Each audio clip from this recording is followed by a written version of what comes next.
ನೋಡಿ, ನಿರ್ಮಲಾ ಸೀತಾರಾಮನ್ ಹಣಕಾಸಿನ ಸಚಿವೆ ಎಲೆಕ್ಟ್ರಲ್ ಬಾಂಡ್ ಬಗ್ಗೆ ಒಂದು ಕೆಳ ನ್ಯಾಯಾಲಯ ಆದೇಶ ಮಾಡಿದೆ.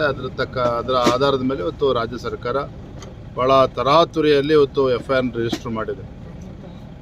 ಕಾರಣ ಏನಪ್ಪ ಅಂತ ಹೇಳಿದ್ರೆ, ಮತ್ತೊಂದು ಕಡೆ ರಾಜ್ಯದ ಮುಖ್ಯಮಂತ್ರಿಗಳ ಬಗ್ಗೆ ಮುಖ್ಯಮಂತ್ರಿಗಳು ಇವತ್ತು ಭ್ರಷ್ಟಾಚಾರದಲ್ಲಿ ಮುಳುಗಿರ್ತಕ್ಕಂಥ ಸಿದ್ದರಾಮಯ್ಯನವರು ಇವತ್ತು ಇದನ್ನು ನಿರ್ಮಲಾ ಸೀತಾರಾಮನ್ ಅವ್ರ ವಿಚಾರವನ್ನು ಕೂಡ ರಾಜಕೀಯ ಬಳಸ್ಕೊಳ್ತಕ್ಕಂಥ ಪ್ರಯತ್ನ ಮಾಡ್ತಾ ಇದ್ದಾರೆ ಕಾಂಗ್ರೆಸ್ ಸರ್ಕಾರ.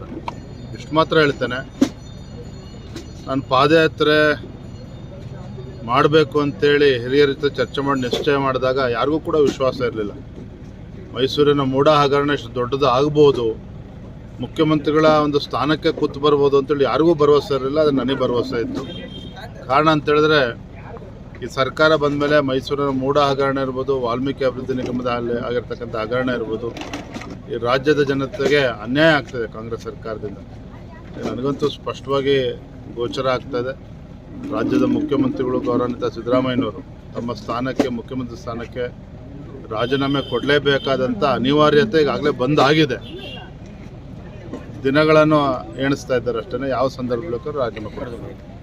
ಇದೇನು ನನಗೇನು ಹೊಸದೇನಲ್ಲ. ಯಡಿಯೂರಪ್ಪನವರು ತಂದೆಯವರ ರಾಜಕೀಯ ಜೀವನದಲ್ಲೂ ಕೂಡ ಈ ರೀತಿ ಹೋರಾಟಗಳು, ಸವಾಲುಗಳು ಎಲ್ಲವೂ ಕೂಡ ನಾನು ನೋಡ್ಕೊಂಡು ಬಂದಿದ್ದೇನೆ.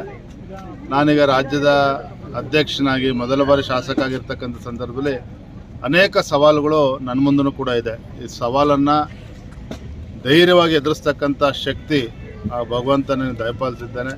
ಎಲ್ಲರ ಹಿರಿಯರ ವಿಶ್ವಾಸಕ್ಕೆ ತೆಗೆದುಕೊಂಡು ನಾನು ಅದರ ಪಕ್ಷವನ್ನು ಮುನ್ನಡೆಸ್ತಕ್ಕಂಥ ಏನೋ ಒಂದು ಜವಾಬ್ದಾರಿಯನ್ನು ನಮ್ಮ ರಾಷ್ಟ್ರೀಯ ನಾಯಕರು ನೀಡಿದ್ದಾರೆ. ಅದನ್ನು ಯಶಸ್ವಿಯಾಗಿ ನಿರ್ವಹಿಸ್ತೇನೆ. ಮುಂದೂ ಕೂಡ ತೆಗೆದುಕೊಂಡು ಹೋಗ್ತೇನೆ.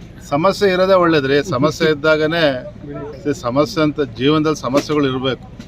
ಸಮಸ್ಯೆಗಳು ಇದ್ದಾಗ ಅದನ್ನು ನಾವು ಮೆಟ್ಟಿ ನಿಲ್ತಕ್ಕಂಥ ಕೆಲಸವನ್ನು ಕೂಡ ಮಾಡಬೇಕಾಗ್ತದೆ. ನಮ್ಮಲ್ಲೂ ಕೂಡ ಸಮಸ್ಯೆಗಳಿದ್ದಾಗ ನಮಗೂ ಕೂಡ ಇನ್ನೂ ವಿಶ್ವಾಸ ಜಾಸ್ತಿ ಆಗ್ತದೆ. ಹಾಗಾಗಿ ಸಮಸ್ಯೆ ಬಂದಾಗ ಓಡಿ ಹೋಗ್ತಕ್ಕಂಥ ಜಾಯಮಾನ ಯಡಿಯೂರಪ್ಪನವ್ರದ್ದು ಅಲ್ಲ, ನಂದು ಅಲ್ಲ.